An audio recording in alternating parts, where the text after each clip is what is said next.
Okay. go through that. As everybody knows, we're in a pandemic of influenza now. And one of the most important things we can do to help control a pandemic, both for individuals as well as for populations, is to develop a safe and effective vaccine.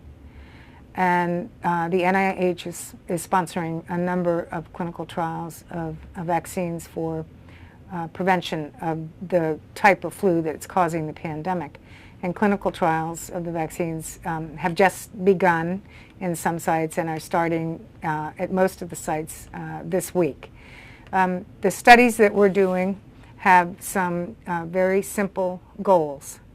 They are to determine the safety of the vaccines, to study how well tolerated they are, and to evaluate how people respond in terms of making antibodies against the vaccine and the viruses that cause the infections and illnesses. And antibodies are proteins that circulate in your blood that can help prevent an infection.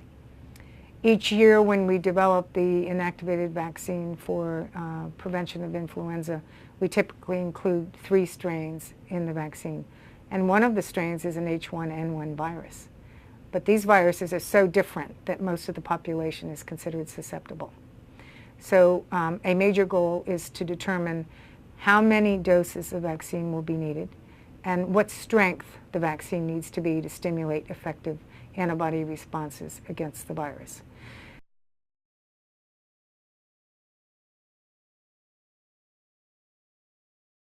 Vaccine shots. So these studies will start in adults tomorrow, and we hope that over the next week or so that we will be able to enroll 200 healthy adults.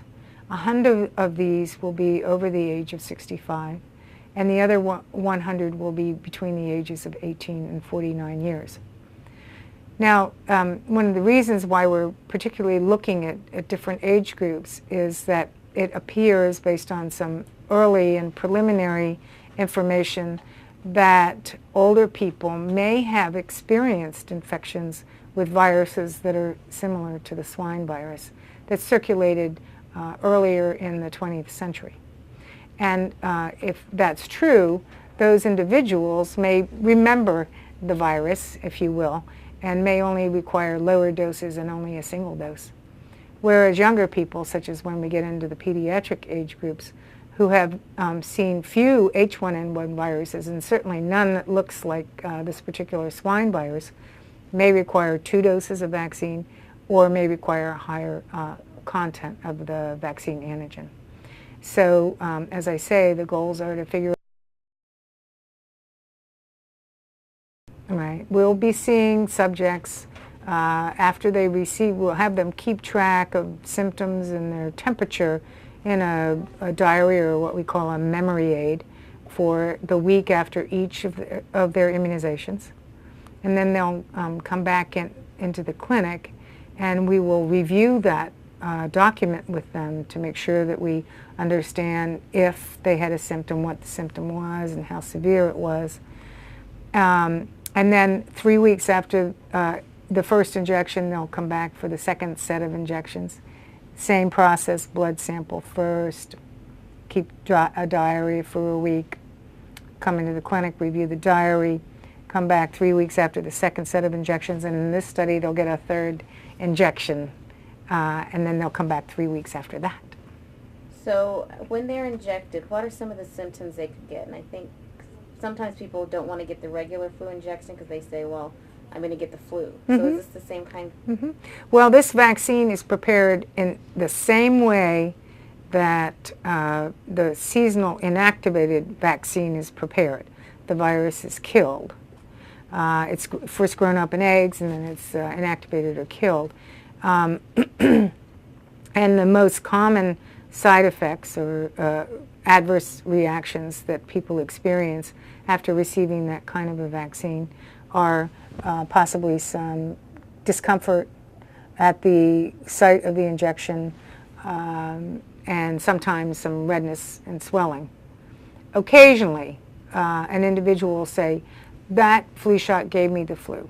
And in fact, they may feel like they had the flu because some people do develop a fever and feel a little under the weather after they receive a killed vaccine.